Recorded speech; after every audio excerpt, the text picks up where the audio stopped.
Bonjour chers tous, je m'appelle Redo Rachel Cornelia Agongla. Je suis étudiante en Master 2 Audit et Contrôle de Gestion au Bénin. Je suis en face de vous pour vous faire un exposé sur le thème de la planification familiale. Pour mieux comprendre ce thème, nous allons d'abord définir ce qu'est la contraception. La contraception est un moyen employé pour éviter que les rapports sexuels n'aboutissent à une grossesse. La contraception comprend 3 méthodes. Les méthodes modernes telles que la pilule, les progestatifs injectables, le Noristéra, les implants à savoir le Jadelle et le dispositif intra-utérin ou stérilé. Les spermicides, le préservatif masculin et féminin, la contraception d'urgence ou pilule du lendemain. Les méthodes traditionnelles qui sont des méthodes naturelles. Il s'agit par exemple de la méthode du retrait, la méthode d'abstinence périodique où la personne se réfère au calendrier ou au collier, la méthode d'auto-observation, la méthode de température. Suite à cette définition, qu'est-ce alors la planification familiale ?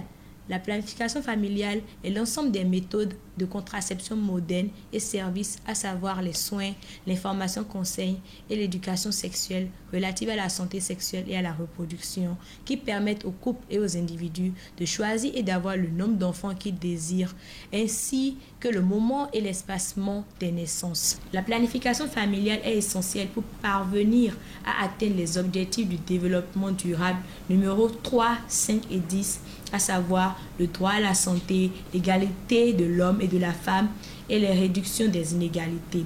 Chaque personne a le droit de choisir parmi toute la gamme de méthodes contraceptives effectives et sans danger celle qui lui convient.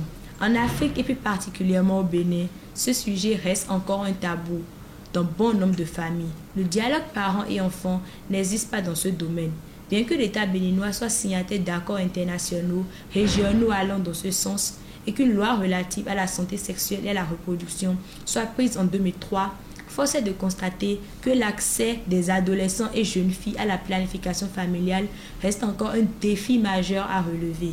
Les adolescents et jeunes restent ainsi confrontés à des problèmes de santé, notamment de santé de la reproduction, alors que la population béninoise est à prédominance jeune, soit 46,8% de moins de 15 ans et féminine 51,5% des femmes, selon le document de stratégie nationale multisectorielle de santé sexuelle et de la reproduction des adolescents et jeunes, y compris le VIH-Sida au Bénin 2011-2015, édité par le ministère de la Santé, Direction de la Santé de la Mère et de l'Enfant, à la page 3.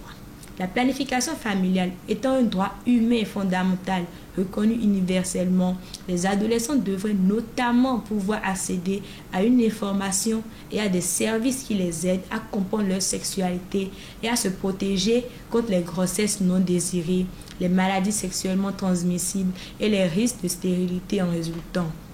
Que pouvons-nous alors faire ? Sensibiliser les parents et les jeunes sur la planification familiale, et c'est à cela que nous jeunes, membres du mouvement d'action des jeunes de l'ABPF, l'Association béninoise pour la promotion de la famille, nous y attelons, car la planification familiale est un instrument aussi déterminant que rentable dans la réduction de la pauvreté et le développement économique. Les adolescents et jeunes filles sexuellement actives qui utilisent un contraceptif ont par exemple moins de risques d'être déscolarisés pour cause de grossesse que leurs pères qui n'en utilisent aucun. En outre, les jeunes filles qui n'ont pas de grossesse précoce sont mieux à même de poursuivre leur scolarité et d'obtenir un diplôme, ce qui est un facteur de réduction de la pauvreté des ménages.